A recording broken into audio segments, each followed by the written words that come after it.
Bonjour à tous, soyez tous les bienvenus à notre série d'études bibliques sur chaque livre de la Bible. Et on continue dans cette vidéo, dans cette étude biblique, l'étude du livre du prophète Daniel. Et à partir de cette étude biblique, de cette vidéo, nous allons effectivement entrer dans le texte biblique. Hein. Et on commence justement par le chapitre premier. Hein. Rappelons-nous du plan littéraire du prophète Daniel. Hein. Cette première partie, c'est la partie historique qui va jusqu'au chapitre 6.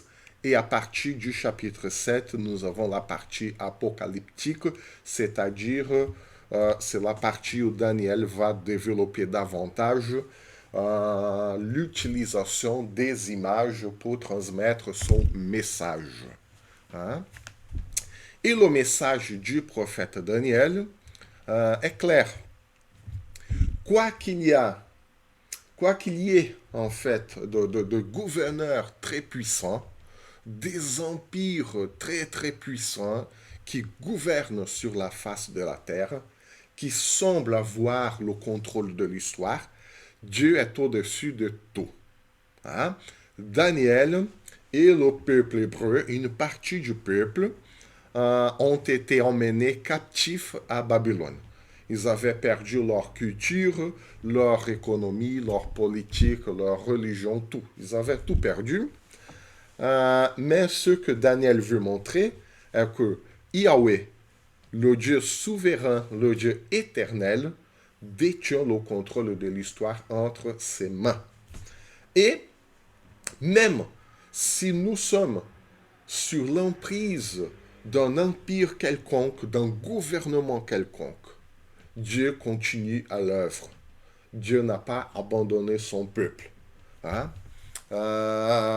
Et à partir de justement la partie historique du prophète Daniel, il va raconter les faits historiques de cette confiance en Dieu malgré la période difficile. Et à partir du chapitre 7, dans la partie apocalyptique de son livre, Daniel va développer à travers des images le contrôle de Dieu et le plan de Dieu pour son peuple et aussi pour toute l'humanité. Donc, on commence par la partie historique, le chapitre premier, qui va raconter justement comment Dieu a honoré la foi de Daniel et ses amis. Hein? Et nous lisons là, on ne va pas tout lire évidemment, on va faire juste un survol de tous ces chapitres, mais il raconte bien la venue du roi Nabuchodonosor, hein, et comment il a siégé Jérusalem. Hein. Là, Daniel montre bien la puissance de Nabuchodonosor et de son empire parce qu'ils avaient déjà détruit l'empire assyrien, qui était pourtant un empire très très puissant. Or, si l'empire assyrien, qui était déjà puissant, hein, il est tombé entre les mains de l'empire babylonien, donc imaginons la puissance de Babylone. Mais Daniel a quand même une interprétation théologique de l'histoire, parce qu'il va dire que c'est le Seigneur qui livra entre les mains de Nabuchodonosor le roi Joachim. Hein? Rappelons-nous, c'est un roi qui est venu juste après le roi Josias, qui a essayé de faire la réforme dans la religion à Juda. Mais selon l'interprétation de Daniel, ce que la parole de Dieu nous dit est que si Babylone est venue, c'est parce que Dieu a permis. Dieu a permis à Babylone de venir et de s'emparer de tout le Moyen-Orient proche à l'époque. Hein? Et voilà, ce que Daniel dit, c'est le Seigneur qui livra entre les mains de Nabuchodonosor le roi Joachim. Hein? C'est pas Nabuchodonosor qui a le contrôle de l'histoire. C'est Dieu qui lui a permis de faire ça. Hein? Du coup, Nabuchodonosor ne fait que suivre le plan de Dieu. quoiqu'il se montre très puissant, quoiqu'il se montre un roi qui veut tout contrôler, il a toute la puissance, il gouverne tout, mais c'est Dieu qui lui a permis. D'autant plus que juste après, hein, quelques chapitres après, nous le verrons, euh, Nabucodonosor sera destitué de sa puissance du gouvernement. Hein? Et après, hein, Nabucodonosor, c'est l'image que Daniel nous donnera juste après. Nabucodonosor reconnaîtra la puissance de Dieu. Nabucodonosor reconnaîtra sa faiblesse, ses limites. Donc l'histoire se poursuit. Babylone avait quand même établi des critères, et des critères c'était ça, hein, pour faire partie de la cour babylonienne. Rappelons-nous que tout le peuple n'a pas appartenu à la cour babylonienne. Il suffit de nous rappeler que le prophète Ézéchiel, il était aussi en Babylone, sauf qu'il n'appartenait pas à la cour babylonienne. Et voilà les critères pour faire partie de la cour babylonienne. Des jeunes garçons sans défaut physique, beaux, doués de perspicacité et de sagesse, instruits et intelligents, capables de servir dans le palais du roi. Et ils avaient déjà tout ça, perspicacité, sagesse, ils étaient instruits, ils étaient intelligents, et pourtant, on leur enseignerait la littérature et la langue des Babyloniens. Et là, on commence à voir un peu l'influence culturelle que Daniel a reçue en Babylone. C'est pour ça d'ailleurs que la façon dont Daniel va livrer son message au peuple était complètement différente de celle de Jérémie. Jérémie n'a pas été instruit dans la littérature et dans la langue des Babyloniens. Et c'est pour ça d'ailleurs qu'il y a probablement, ça c'est à discuter, mais c'est une hypothèse, l'une des raisons par lesquelles nous trouvons la langue araméenne de mélange des langues dans le livre de Daniel, parce qu'il n'a pas été écrit complètement 100% en hébreu. On trouve d'autres langues, la langue araméenne, dans certaines parties du prophète Daniel.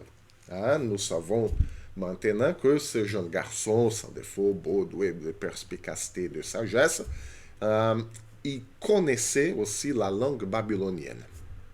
Donc voilà comment la culture, elle va influencer aussi la façon dont les prophètes vont transmettre le message de Dieu.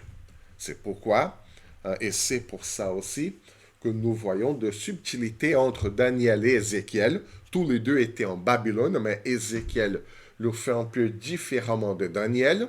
Et entre Daniel et Ézéchiel, par rapport à Jérémie, c'est encore une autre chose, complètement autre chose, parce que Jérémie est resté à Jérusalem. Donc, le roi leur réservait chaque jour pour une portion de plat servi à sa table et du vin de ses banquets. Il voulait les former pendant 3 ans, à la suite desquels ils entreraient à son service. Il y avait aussi une sorte d'implication plus profonde parce qu'il fallait que ce jeune garçon mangeait à la table du roi. Et entre ces jeunes garçons se trouvaient Daniel, Hanania, Michaël et Azaria. Donc, il devait participer à la table du roi, manger à la table du roi avec le roi, mais Daniel a pris la ferme décision de ne pas se souiller en consommant les plats servis à la table du roi et le vin de ses banquets. Mais Daniel a fait une demande d'accord de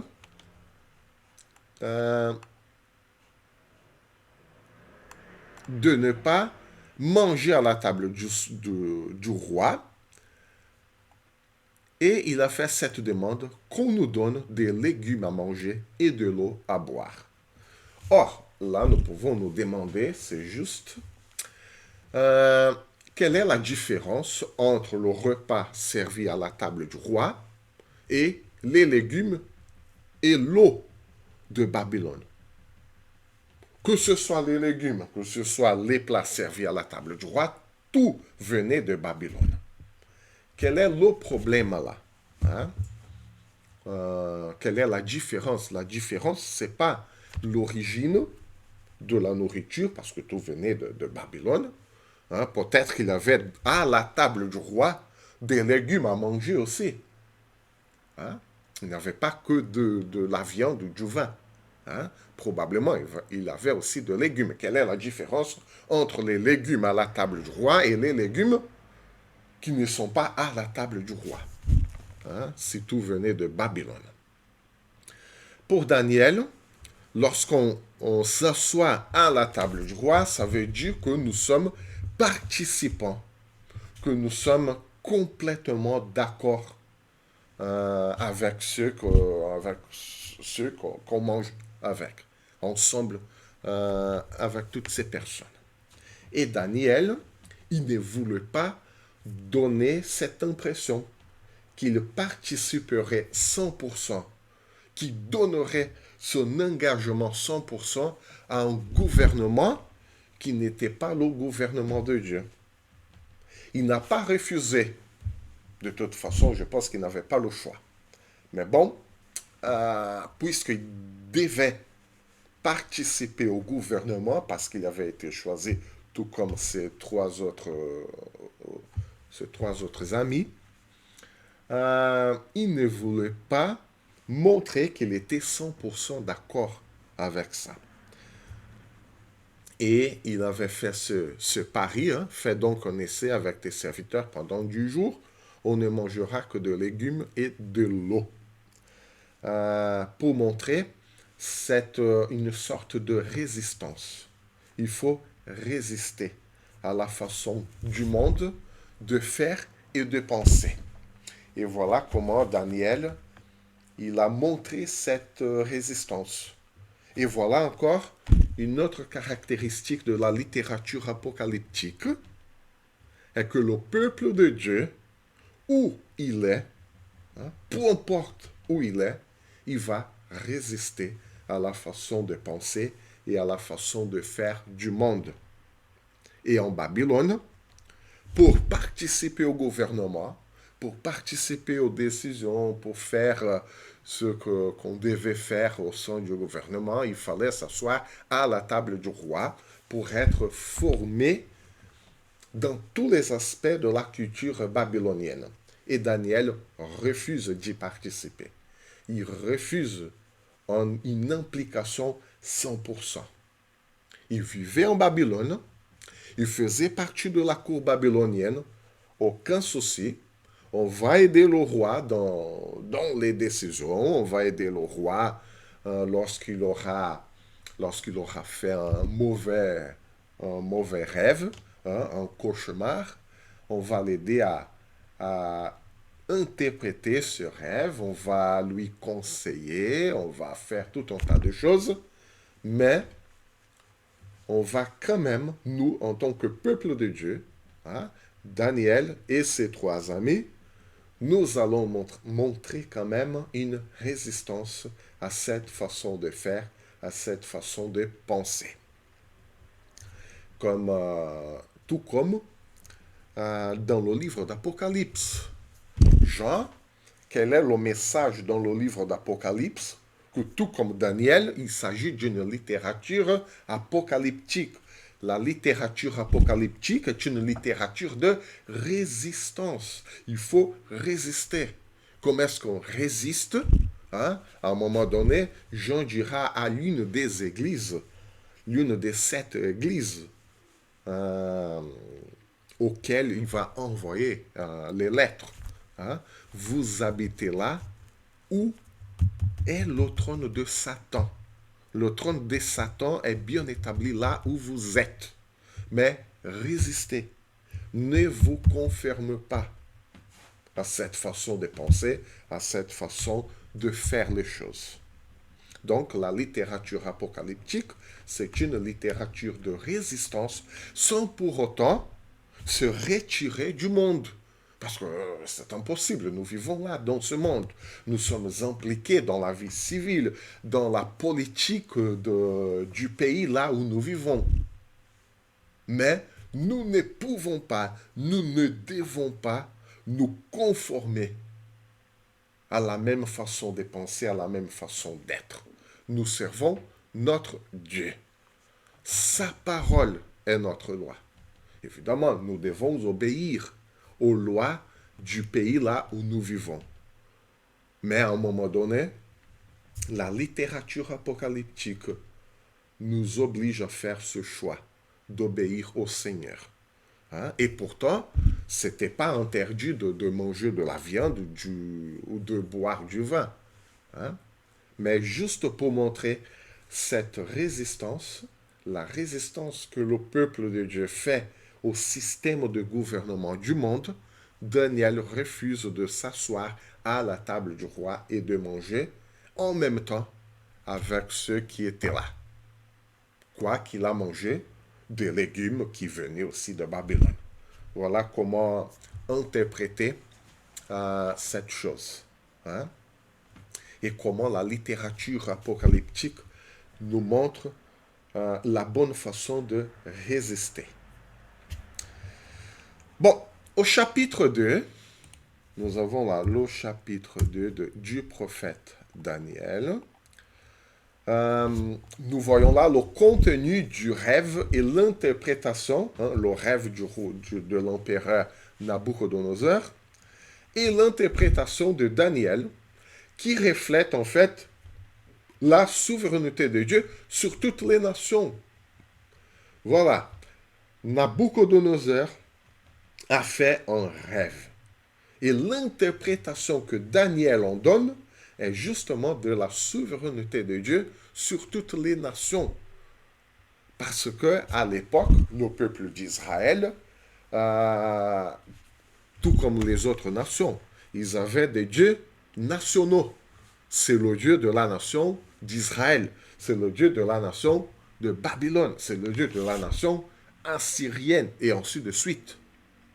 Alors que l'interprétation que Daniel en donne montre la souveraineté de Dieu non seulement sur Juda, non seulement sur le peuple hébreu, mais sur toutes les nations et sur tous les peuples de la terre. Et là, nous avons encore une autre caractéristique de la littérature apocalyptique. Hein? La souveraineté de Dieu, non seulement sur le peuple de Dieu, mais sur l'histoire du monde entier, sur toutes les nations. Donc, Nabuchodonosor, il était troublé par ce rêve, hein, il n'arrivait pas à dormir. Donc, il appelle les magiciens, les astrologues, les sorciers, les prêtres chaldéens. Nous avons là un peu le mélange et la façon de procéder dans la culture babylonienne. On ne comprend pas une chose. Qu'est-ce qu'on fait? On va essayer de deviner ce qui se passe. Hein? On va consulter les dieux pour voir leur volonté. Et pourquoi? Parce que les autres peuples, à part le peuple hébreu, ils ne connaissaient pas la volonté de leur Dieu. Du coup, ils ne savaient pas s'ils étaient sur la bonne voie, s'ils faisaient le bien, s'ils faisaient le mal, et il avait constamment une sorte de peur, de crainte qui s'installait dans la société, puisqu'on ne connaissait pas la volonté des dieux, de nos dieux. Donc, on va faire de rituels, de la magie, on va consulter les astres, on va faire de sorcellerie, on va faire de tout un tas de rituels pour essayer déjà de vérifier quelle est la volonté des dieux, parce que entre cette multitude de dieux, ce panthéisme, ce panthéon de Dieu, il y avait aussi les volontés qui se choquaient les unes contre les autres. Bon, on va consulter les magiciens, les astrologues pour voir ce qui se passe. Alors que chez le peuple hébreu, Dieu avait révélé sa loi à ce peuple-là. C'est-à-dire que le peuple connaissait la volonté de Yahweh. Le peuple de Dieu connaissait la volonté de Dieu. Le peuple de Dieu avait déjà instruit ce peuple dans la loi. Et au temps de la captivité babylonienne, cette loi était déjà écrite. Et dans la loi de Dieu, il est question de la souveraineté de Dieu. Il est question du péché humain, des limites de l'être humain et de l'infinitude de Dieu. Voilà un peu le résumé de la loi de Dieu. Je suis saint, vous êtes pécheurs. Je suis éternel, vous êtes mortels. Et ainsi de suite. Hein? Et les 10 commandements sont basés sur ça. Je suis le Dieu qui vous a sauvés de l'esclavage. Vous étiez des esclaves et maintenant vous êtes mon peuple. Donc Dieu a révélé à son peuple sa volonté. Puisque je suis saint, vous le serez aussi. C'est la volonté de Dieu pour son peuple. Au contraire de Dieu, des autres peuples qui n'avaient pas révélé leur volonté. Donc, si le peuple de Dieu avait vraiment suivi la volonté de Dieu, bon, tout serait différent. Le ici n'existe pas, mais nous voyons déjà cette différence entre la volonté révélée de Dieu au peuple hébreu et la volonté cachée, un peu mystérieuse, des autres dieux à leur peuple, comme ça. Et Daniel, qui connaissait la volonté de Dieu, qui connaissait la souveraineté de Dieu, la sainteté de Dieu, et le péché du peuple, il est appelé à interagir, à vivre dans cette culture qui avait peur de leur Dieu, qui ne connaissait pas la volonté de leur Dieu.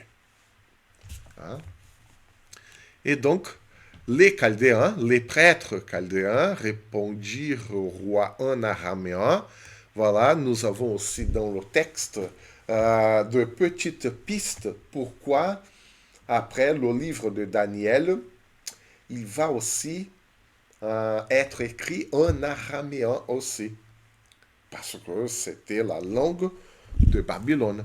Et donc, ils ont répondu en araméen, roi, puisses-tu vivre toujours, raconte le rêve à tes serviteurs, et nous en révélerons l'explication. Déjà, il y a ça, roi, puisses-tu vivre toujours. Hein? Nous voyons que les prêtres chaldéens, ils considéraient le roi une sorte de Dieu. C'était aussi le modèle de royauté chez les autres peuples.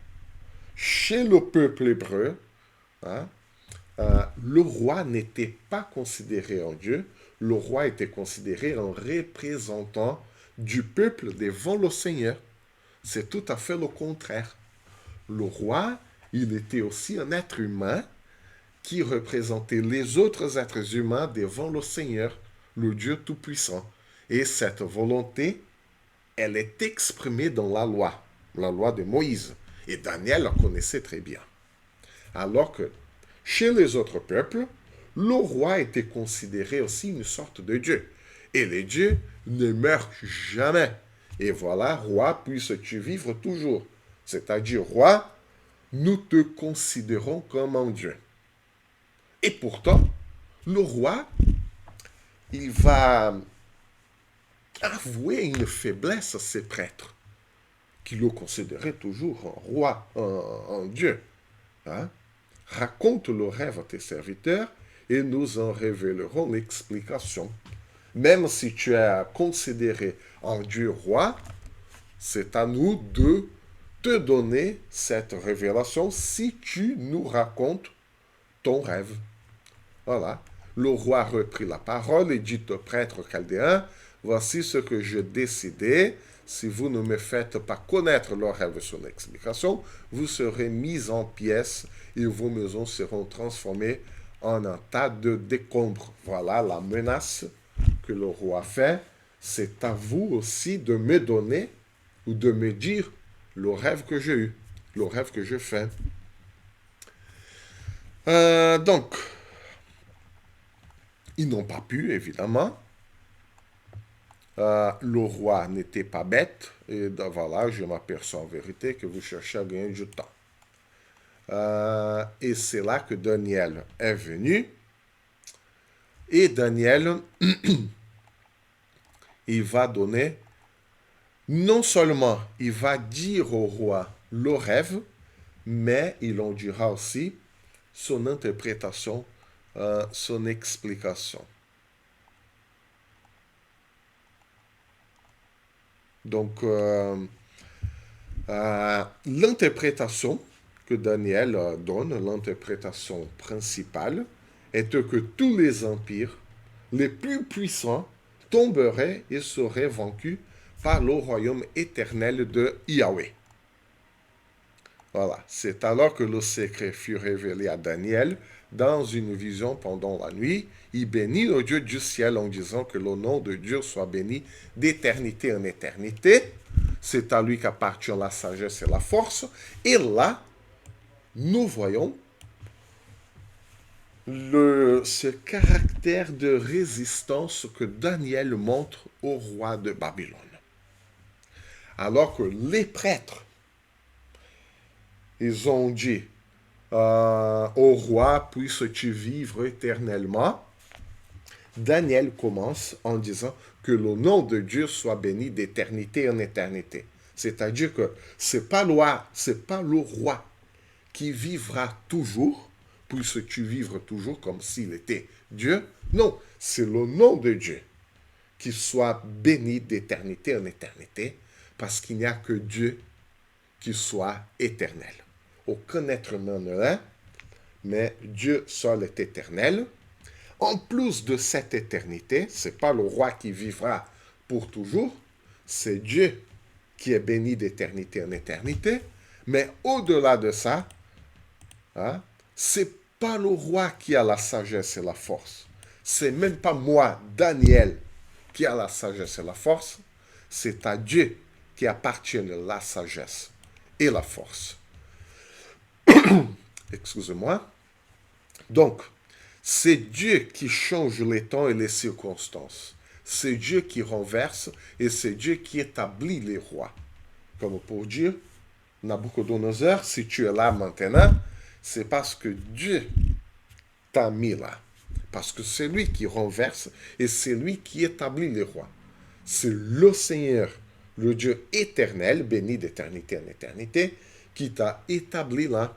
Et si tu es encore là, c'est parce que Dieu te permet de rester là. Hein? C'est Dieu qui donne la sagesse aux sages, c'est-à-dire que les prêtres, s'ils n'ont pas pu donner l'interprétation, ou même s'ils n'ont pas pu dire au roi quel était son rêve, c'est parce que Dieu ne leur avait pas donné cette sagesse. Du coup, dans cette simple salutation, que le nom de Dieu soit béni d'éternité en éternité, c'est lui qui change les temps, les circonstances et tout, dans cette simple salutation, Daniel, il montre au pouvoir politique que c'est Dieu qui a mis Nabucodonosor là dans cette situation, dans son trône, et il montre aussi au pouvoir religieux que c'est Dieu qui donne la sagesse. Hein? Ce n'est pas les prêtres qui ont la sagesse, mais c'est Dieu qui leur donne la sagesse. Et s'ils n'ont pas la sagesse, c'est parce que Dieu ne leur a pas donné. Hein? Donc, dans cette simple salutation, Daniel résiste. Daniel s'oppose au pouvoir temporel politique et Daniel s'oppose au pouvoir religieux. Et Daniel avoue aussi sa propre limitation. Hein?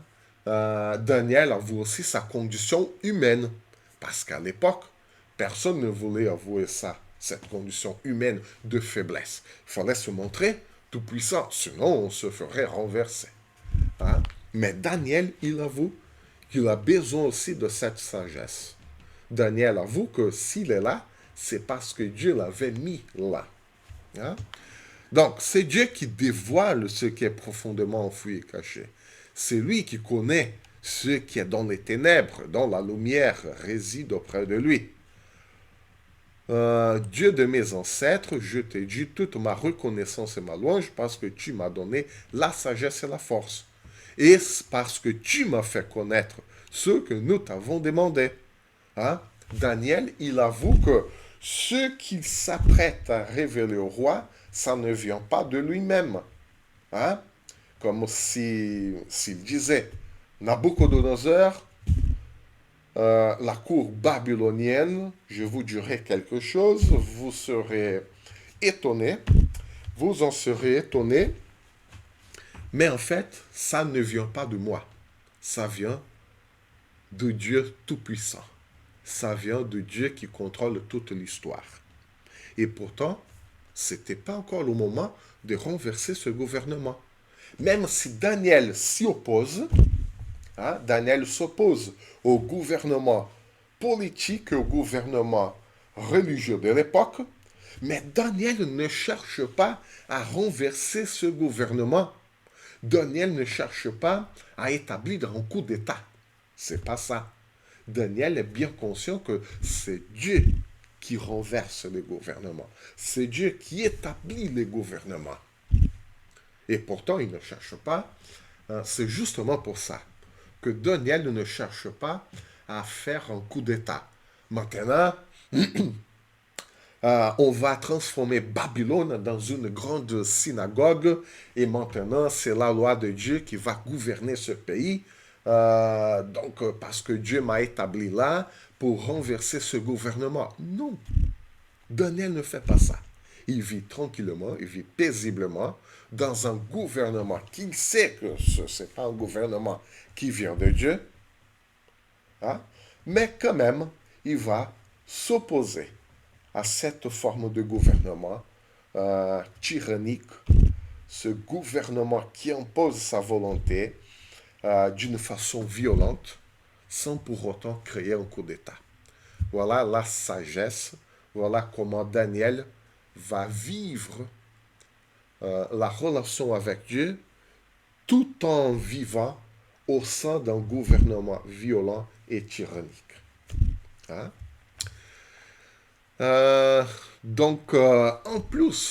En plus, même si Daniel connaissait le Dieu éternel, même si Daniel savait que les prêtres babyloniens n'avaient pas la sagesse, n'avaient pas la vérité en eux, c'était que du mensonge, c'était une illusion en fait, Daniel, il montre, il fait preuve de compassion. Ne fais pas mourir les sages de Babylone. Hein? Ne fais pas mourir les sages de Babylone. Conduis-moi devant le roi et je lui révélerai l'explication. Donc, Daniel, même s'il savait que la religion de l'époque n'avait pas la vérité, il a fait preuve de compassion parce qu'il aurait pu. Bon, roi, puisque je détiens la vérité, faites mourir tous ces prêtres menteurs et je vous donnerai la vraie explication. Je vous révélerai la vérité sur toute chose au roi. Non, ne faites pas mourir les sages de Babylone. Il ne vaut pas la peine de continuer dans la violence, dans la tyrannie. Hein? Voilà comment Daniel fait preuve aussi de sagesse, de compassion, tout en vivant au sein d'un gouvernement corrompu, tyrannique et violent. Mais ça fait partie aussi de ne pas s'asseoir à la table du roi. Ça veut dire ça en fait.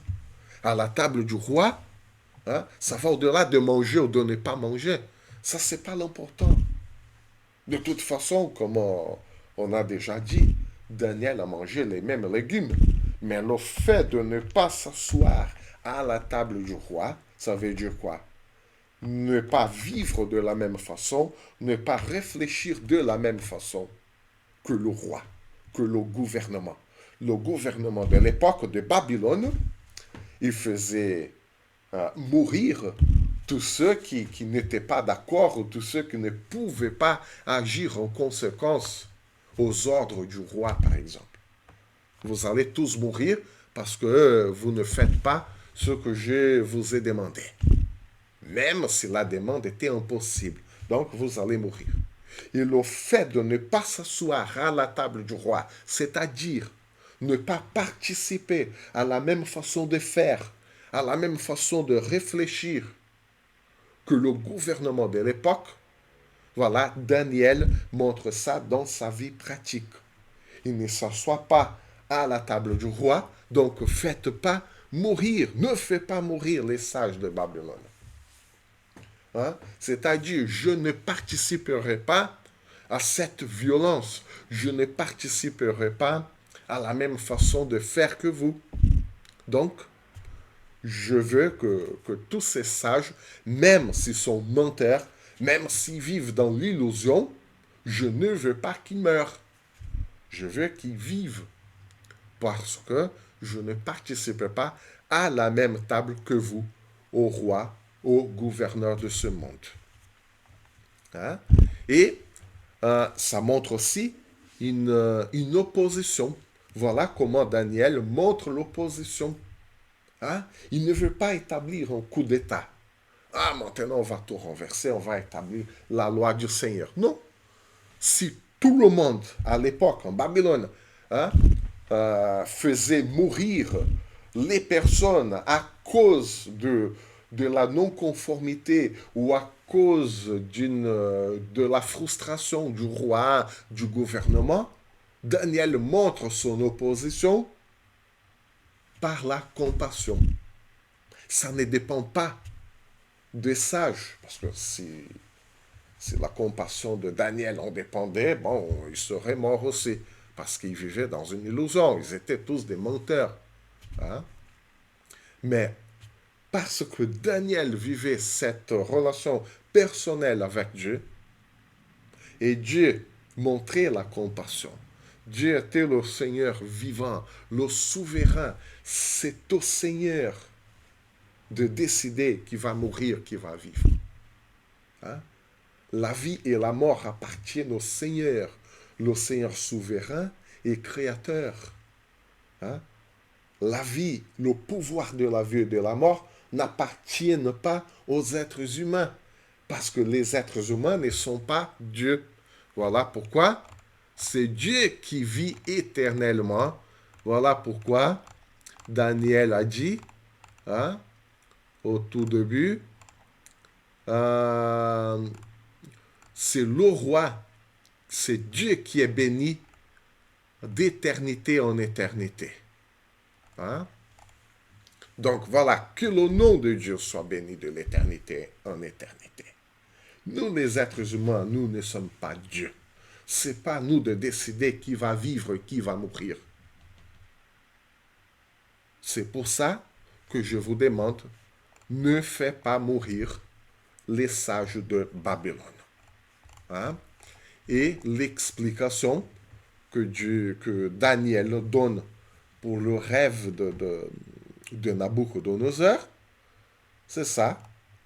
C'est Dieu qui règne. Donc voilà, la partie fragile.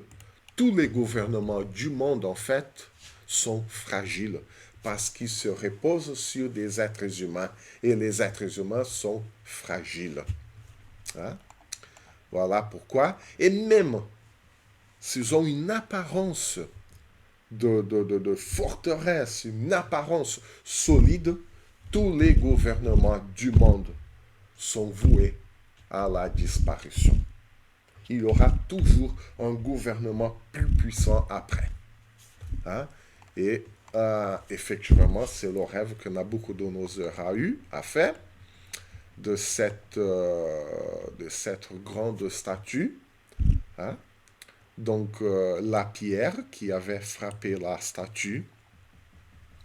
Et ça montre en fait la pierre qui vient du ciel, hein, qui vient de Dieu. Il frappe la statue et toute la statue est morcelée. Parce que tous les gouvernements du monde sont voués à la destruction. Voilà, roi, tu es le roi des rois parce que le Dieu du ciel t'a donné la royauté, la puissance, la force et la gloire. C'est Dieu, c'est le Dieu du ciel.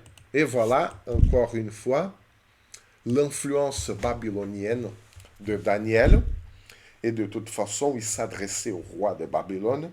Il fallait qu'il comprenne. Hein?